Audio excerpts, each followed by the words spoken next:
Buenas tardes. En esta ocasión estaremos viendo el método Monte Carlo dentro de la materia de simulación. Primeramente, conceptos básicos. ¿Qué es el método Monte Carlo y para qué se utiliza?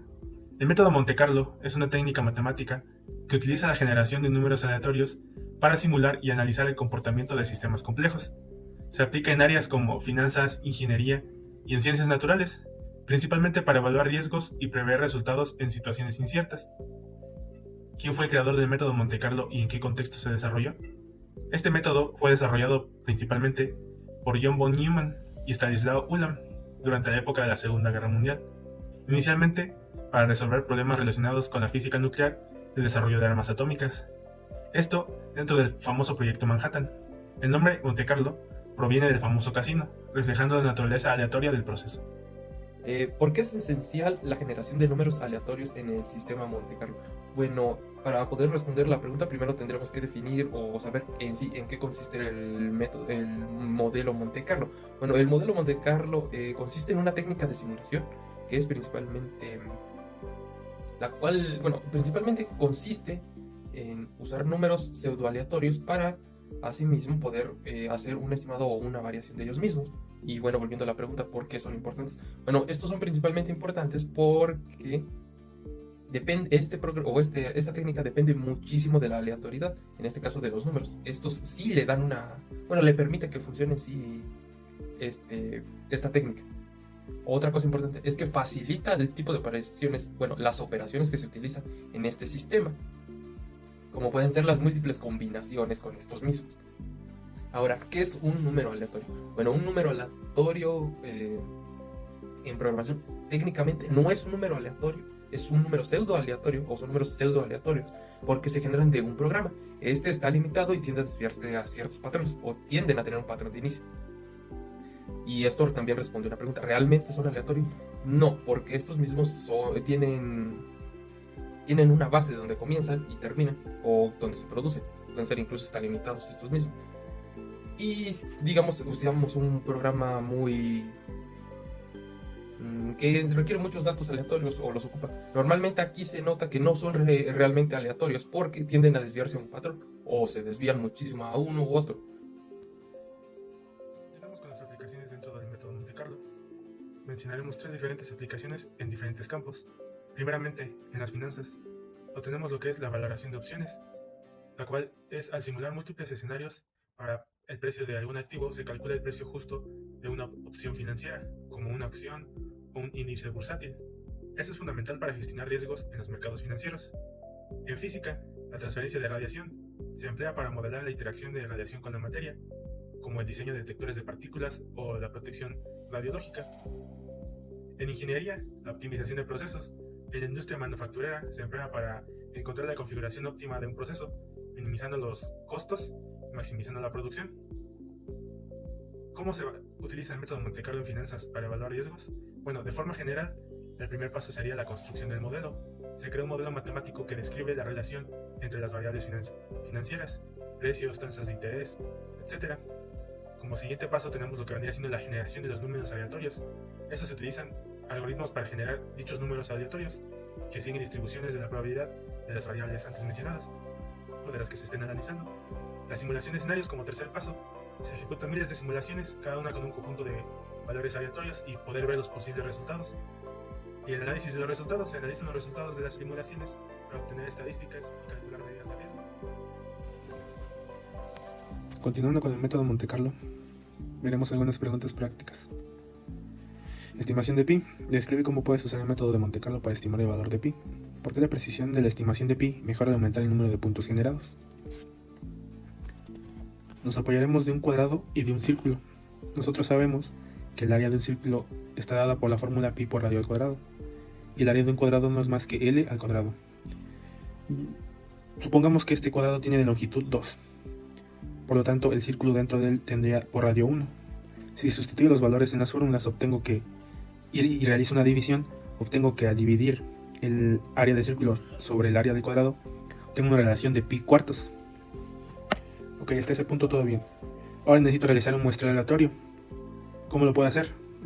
La forma más simple en este momento sería ir generando pequeños puntos sobre nuestra figura. realizar una cantidad considerable, o lanzar sobre esta figura granos de arroz y contabilizar el total, y del total cuántos están dentro del círculo. Supongamos que yo registro 100 puntos en total, y de esos 100, 76 están dentro del círculo. Yo sé que si divido 76, que vendría a equivaler al área del círculo, sobre 100, que vendría a equivaler el área del cuadrado, esto es aproximado a pi sobre 4. Entonces, como tengo 3 datos y únicamente me falta uno, pues puedo despejarlo. Yo puedo decir que pi en este caso va a ser aproximado a la multiplicación de la división de 76 sobre 100. Así podríamos obtener el valor de pi.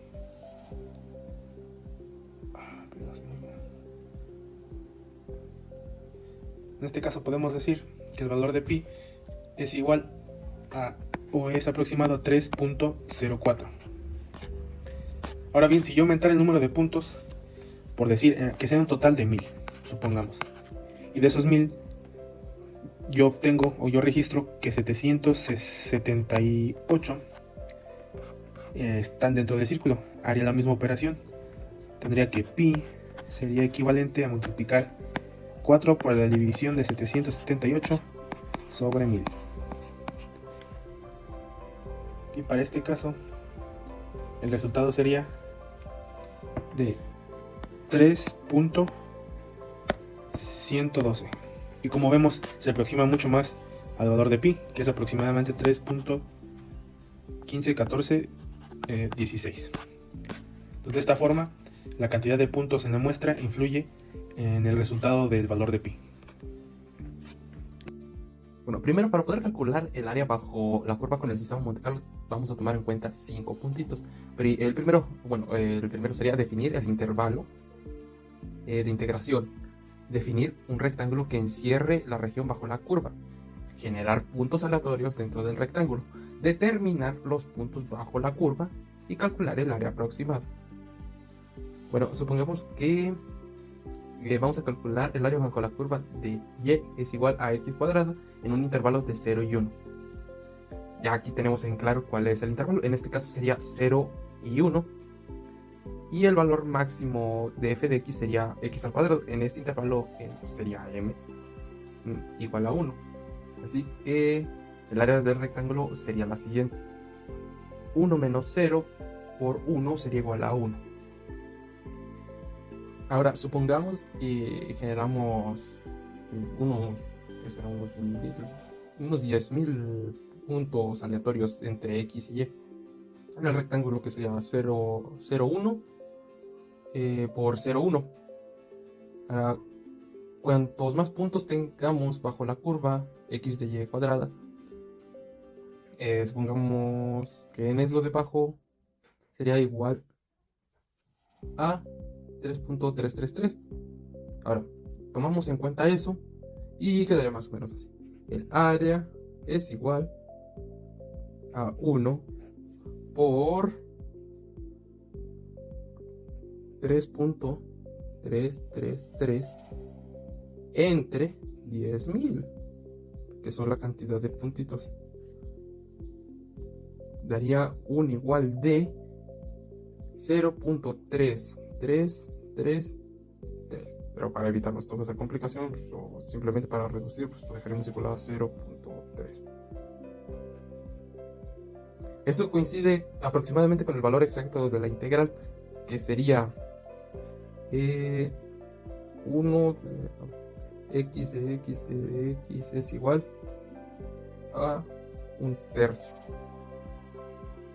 O la integral, la integral de x al cuadrado sería 1/3.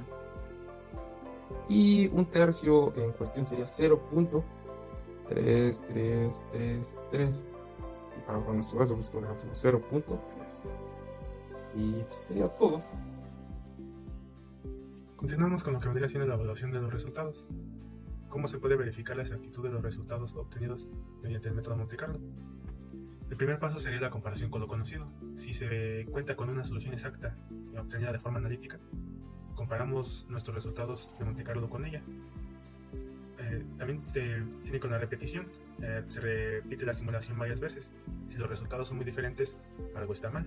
Podría ser nuestro modelo. El análisis de la sensibilidad. Vemos cómo cambian los resultados al modificar ligeramente los parámetros de entrada. Si cambia mucho, el modelo propuesto es muy sensible. Y la validación con datos reales. Se comparan los resultados obtenidos mediante la simulación con datos del mundo real. Por ejemplo, la prueba de Monte Carlo que se realizó para la bomba atómica, obviamente no se van a lanzar 10 bombas atómicas. Este método lo que busca es justamente ver las posibles consecuencias. No siempre va a ser posible realizar la comparación, pero cuando sea posible es preferible realizar la validación con datos reales. ¿Cuáles son los factores que afectan la precisión y la convergencia del método Monte Carlo? El primero sería el número de simulaciones. Entre más simulaciones, mayor precisión. Lo veíamos con el ejemplo del cálculo de la aproximación de pi. Si yo realizaba más muestreos, o sea, si aplicaba más puntitos dentro de la figura, se obtendría una mayor precisión al número que intentábamos aproximar. O sea, no va a ser el mismo, pero siempre se va a aproximar un poquito más. La calidad del generador de números aleatorios. Un mal generador puede sesgar los resultados. Un modelo matemático incorrecto, por ende, brinda resultados matemáticos que son también incorrectos. La distribución de probabilidades. Las distribuciones que elegimos deben representar de forma correcta lo que vendría siendo la realidad. Y la complejidad del problema. Problemas más complejos requieren más simulaciones. Obviamente, uno como ser humano no puede hacer las simulaciones tan rápido, pero se pueden desarrollar algoritmos o programas que realicen pruebas de Monte Carlo y nos brindan los resultados, y podemos con estos hacer un análisis más preciso. Poder comparar el método de Monte Carlo con el método de simulación discreta, primero tenemos que conocer en qué consisten o qué son. Principalmente el método de Monte Carlo se encarga de simular en base ya a los valores o probabilidades o números que ya se tienen, mientras que el método de simulación discreta es justo en un punto del tiempo o lugar donde se quiera saber. Uno se encarga de modelos continuos y otro de secuencias. Bueno, la principal diferencia que se puede notar es que en el método Monte Carlo se requieren los datos para primero, los datos específicos para poder hacerlo, mientras que en el discreto este requiere puntos o eventos muy específicos para poderse funcionar o jalar. Uno se basa principalmente en estadísticas y el otro se trata como más de detallar ya en base a cómo fue la secuencia o cómo está sucediendo. El sistema Monte Carlo es para escalas muy grandes, mientras que el discreto se limita muchísimo a escalas mucho más pequeñas, ya que se tiende a fallar mucho más. En caso contrario del Monte Carlo, que entre más datos tenga, mejor o más preciso es en esa cuestión. Por ejemplo, en un chequeo de población, el sistema más recomendable o para saberlo sería el sistema Monte Carlo, ya que entre más datos se podría dar una estimación más precisa.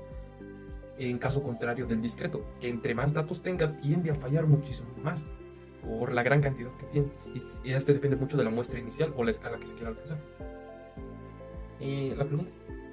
La pregunta sería: ¿cuándo es más adecuado utilizar el método Monte Carlo ante otros sistemas o métodos? Bueno, principalmente es utilizado o es más útil cuando el problema es muy complejo o difícil. Más aparte que se ocupa muchísimo en situaciones donde se requiere altos niveles de precisión, como lo puede ser cuando se requieren cuadrantes numéricos. Cuadrantes numéricos. También cuando se requiere calcular probabilidades de eventos muy raros o muy poco frecuentes, pero que al final realmente se ocupan.